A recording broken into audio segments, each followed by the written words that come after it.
Iran just named Google, Microsoft, Goldman Sachs, and HSBC as military targets, not metaphorically, not as a warning, has declared legitimate targets in an active war. On Wednesday, HSBC closed every branch in Qatar. Citigroup evacuated its Dubai offices. Goldman Sachs told all Gulf staff to go home. PwC and Deloitte cleared out entirely. And Iran's military command told civilians across the region to stay at least 1 kilometer away from any bank with ties to the United States or Israel. This is not a financial crisis. This is a war that just crossed into the global economy's operating system. Here's what actually happened, in sequence, because the sequence is the story. Overnight on March 10th, U.S. and Israeli strikes hit an administrative building linked to Bank SEPA in Tehran, one of Iran's largest state-owned banks. Staff were killed. The semi-official Mehr news agency confirmed it. Iran's Khatam al-Anbiya headquarters, the unified combat command of the IRGC, responded the following morning with a formal declaration. Quote, "Economic centers and banks belonging to the United States and the Zionist regime in the region are now in our sights." They told civilians to maintain at least 1 kilometer of distance from any such institution. Within hours, HSBC complied. Citigroup complied. Goldman Sachs complied. Standard Chartered complied. And in doing so, they confirmed something that no Pentagon briefing has said out loud. Iran has found the pressure point that missiles alone cannot reach. But that is not the real pressure point. To understand why this moment is structurally different from everything that preceded it, you need to understand what Iran just escalated into. The Gulf's financial system is not a peripheral feature of this conflict. It is the circulatory system of the global economy's most critical region. Dubai alone hosts the regional headquarters of more than 20 major international banks. Bahrain is the Gulf's primary offshore banking center. The Dubai International Financial Center, the DIFC, processes transactions that connect Asian capital to European markets every single day. These are not soft targets. They are the load-bearing columns of a structure the entire world depends on. Iran has never declared financial institutions legitimate military targets before, not in 1988, not during the Tanker War, not during any proxy campaign across 4 decades of asymmetric conflict. This is a doctrinal escalation, and doctrinal escalations do not reverse easily. Here's the structural logic that makes this so dangerous. And it is the logic that the coverage is not stopping to explain. Each side in this conflict is now responding to the other as expansion of target categories with a matching expansion of its own. The U.S. struck a bank. Iran declared all U.S. and Israeli banks a target. If Iran strikes a functioning financial institution in Dubai or Manama, the U.S. will expand its own target set further. There is no off-ramp built into that logic. There's only the next rung of the escalation ladder. This is where the analysis becomes more complex, because the bank declaration does not operate in isolation. It arrived alongside 4 other developments on the same day that, taken together, describe a conflict that is widening faster than any diplomatic framework can contain. Iranian drones struck Dubai International Airport on Wednesday, the world's busiest airport for international travel, wounding 4 people. Flights continued, but the message was not about disrupting flights. It was about demonstrating that no civilian infrastructure in the Gulf sits outside Iran's operational reach. We are seeing major disruptions in one of the world's most critical waterways, the Strait of Hormuz. At least 3 commercial vessels have been hit. A Thai-flagged bulk carrier was set on fire. A Japanese-flagged container ship was damaged while at anchor. These aren't just rumors. The UK Maritime Trade Operations Center has confirmed both incidents. In response, Iran's naval commander has issued a stark warning. Any ship wanting to pass through the strait must now get Iran's permission or risk being attacked. This isn't just a threat, it's a fundamental shift in the control of global shipping lanes. Now, let's talk about the cost. The first week of this conflict, codenamed Operation Epic Fury, has cost the United States an astounding $11.3 billion. This was revealed in a direct briefing to lawmakers from the Pentagon. Let that number sink in. That's an average of $1.9 billion per day. To put that in perspective, it's more than double the spending rate we saw in the first 100 hours of the operation. This tells us the cost isn't just high, it's accelerating, spiraling upwards with no signs of slowing down. This level of expenditure raises serious questions about the long-term sustainability of this military engagement and what the ultimate price tag will be. The economic shockwaves are already being felt globally. The International Energy Agency, or IEA, has just triggered a record emergency release of strategic oil reserves. This is a big deal. The IEA is the world's energy watchdog, and they don't take this step lightly. They only do this when they believe a supply disruption isn't just a temporary glitch, but a deep structural problem with the global energy market.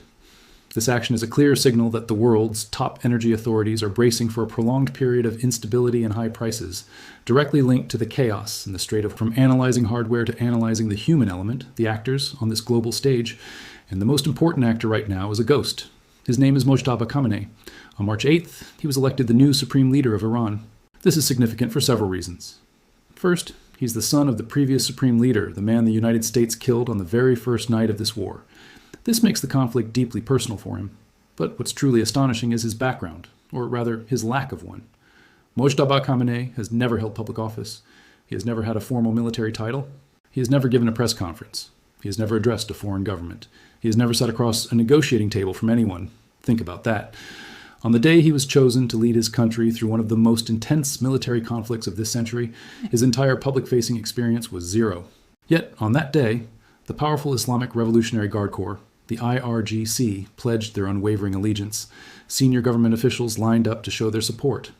Iranian state television broadcast the ceremony for the whole world to see. It was a picture of unified power.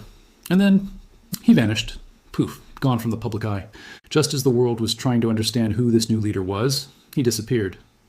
We've been digging, and on Wednesday, CNN confirmed a crucial piece of information. Mojtaba Khamenei was injured in the opening U.S.-Israeli strikes back on February 28th. The report mentioned a fractured foot and other injuries. This was before he was even named supreme leader. Since that selection ceremony, he has not appeared in public once. There has been no written statement released in his name, no video address to his people or to the world, not even a single photograph, nothing. Silence. So, let's connect the dots. The man who now holds nominal authority over Iran's entire military apparatus, its missile commands, its vast drone networks, its aggressive naval doctrine, even its declarations targeting international banks, this man has not been seen or heard from in 5 days at the most critical moment in his country's recent history. Who is actually giving the orders? Who commanded the attacks on commercial shipping in the Strait of Hormuz? Is it the new, unseen supreme leader nursing his wounds and directing a war from the shadows? Or is there a power vacuum? Is the IRGC or some other faction now calling the shots, acting independently while the official leader is incapacitated? This uncertainty is the most dangerous element of this entire crisis. When you have a clear chain of command, you have someone to negotiate with, someone to de-escalate with. But when the person at the top is a question mark, who do you call? The attacks in the Strait, the massive U.S. military spending, the emergency oil release, all these events are happening against the backdrop of a leadership mystery in Tehran. We're in uncharted territory. The decisions being made in the next few days could be driven by a wounded leader seeking revenge or by hardline commanders seizing an opportunity. The world is watching, holding its breath, waiting for the ghost at the heart of this conflict to finally show his face.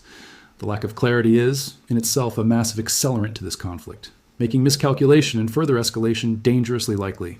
Mojtaba Khamenei was elected supreme leader of Iran on March 8th. He is the son of the man the United States killed on the first night of this war. He has never held public office. He has never carried a formal military title. He has never given a press conference, never addressed a foreign government, never sat across a negotiating table from anyone. On the day he was selected to lead one of the most consequential military conflicts of the 21st century, the IRGC pledged allegiance. Senior officials lined up. State television broadcast the ceremony. And then he disappeared. CNN confirmed on Wednesday that Mojtaba Khamenei suffered a fractured foot and other injuries in the opening U.S.-Israeli strikes on February 28th. He has not appeared in public since being chosen as supreme leader. He has issued no written statement, no video address, no photograph.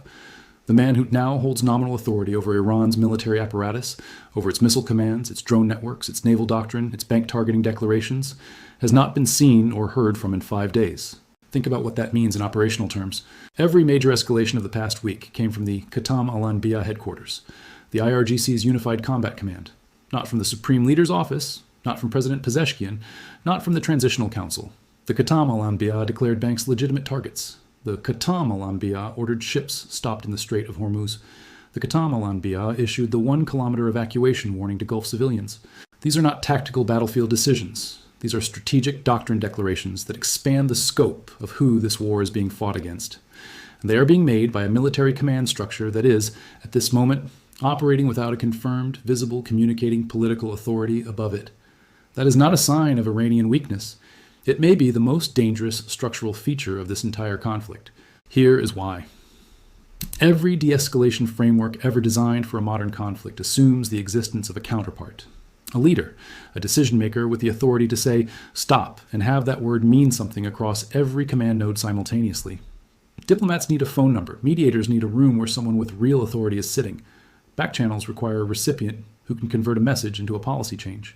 Iran does not currently have that person visible or accessible. Russia has been trying to mediate. Putin called Trump on Monday. The Kremlin proposed frameworks for ending hostilities. What Russia cannot do is call Mojtaba Khamenei, because Mojtaba Khamenei is not taking calls. Oman, which brokered 3 rounds of nuclear negotiations before this war began, cannot convene talks with a supreme leader who has not issued a public statement since his selection. The IRGC's standing operational orders do not pause because a diplomat makes a phone call. They execute until a legitimate authority with command primacy issues a countermanding instruction. That authority is currently injured, invisible, and unconfirmed in its ability to function. What most coverage misses entirely is this. The bank targeting declaration may not have required Mojtaba Khamenei's approval. It may not have required anyone's approval above the Khatam al-Anbiya level. Iran's command structure, under the institutional pressure of 12 days of sustained bombardment and leadership decapitation, may be generating escalation not as a series of political decisions, but as a series of institutional reflexes. Reflexes do not negotiate. Reflexes respond. That is the deeper constraint that no diplomatic framework currently addresses.